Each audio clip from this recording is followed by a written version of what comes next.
Traditional groups versus virtual groups, bridging the gap between traditional and virtual collaboration. Introduction. Understanding the characteristics of both traditional and virtual is essential. Recognizing their differences helps managers, employees, and students plan effectively, collaborate efficiently, and achieve shared goals. Importance of groups. Teamwork achieved through a group is important.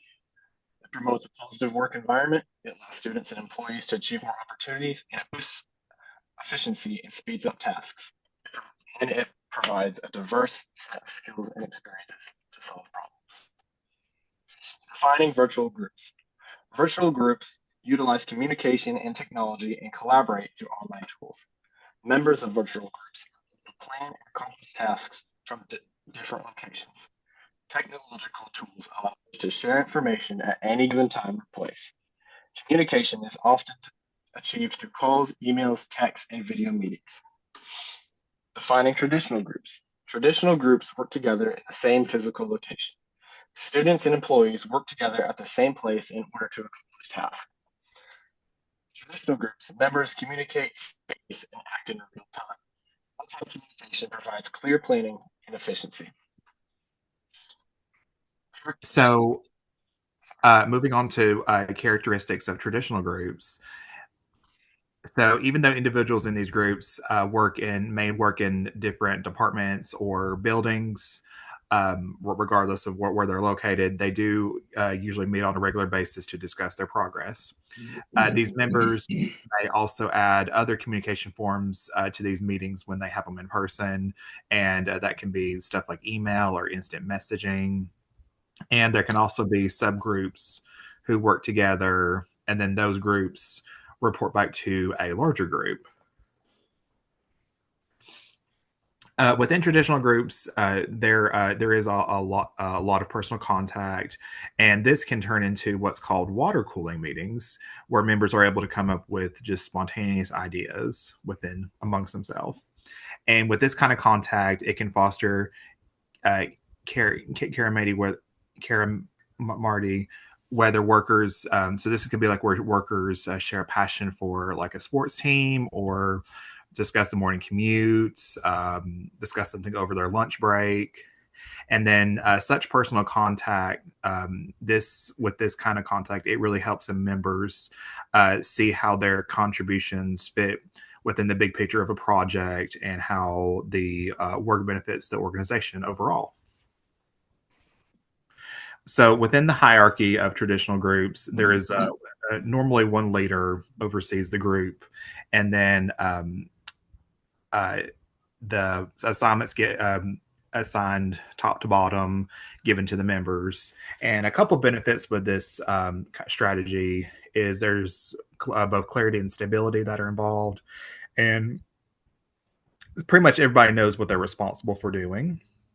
But a couple disadvantages with it is there could be there could be a lack of creativity, and members may feel like they're limited to what they're given on within the group or assignments.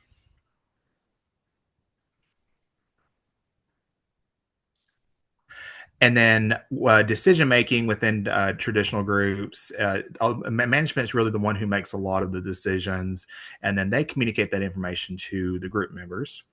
And with this approach, it does ensure consistency with goals, but it could lead to a lack of empowerment and engagement at the individual level. And a couple of advantages of this approach um, are that their quick decisions are quickly made, and there is also accountability involved. But it is important to keep in mind that with this approach, input from members can be limited as they are the ones who do see the work day to day.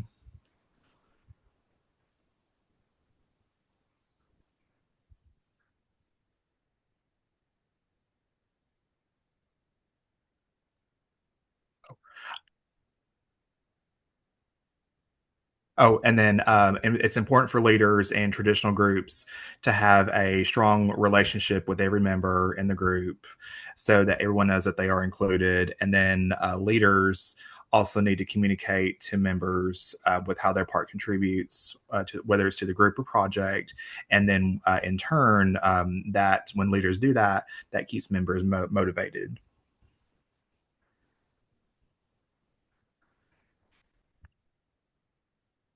With technological advancements such as the internet, virtual groups have become more easily accessible. The hybrid use of remote and in office work has made achieving goals as efficient as ever. Post 2020 and the COVID-19 pandemic, virtual groups have become more prominent. So what I did here is based on the information I came up with, and what you guys provided was, I'm an advocate for more traditional groups. So I picked out what I felt like were 5 pros to traditional groups. Um, so here, traditional groups, better ideas through teamwork. Uh, Groups allow people to share different ideas and experiences, which can often create better solutions than working alone. Sharing viewpoints in person help everyone understand problems better and also build trust among the team members. Traditional groups also build connection and support. Traditional groups help people feel included and supported. When members talk and work together, they form friendships that boost morale and strengthen communication in work and daily life. Clear communication with body language. Face-to-face meetings help people understand each other through eye contact and gestures.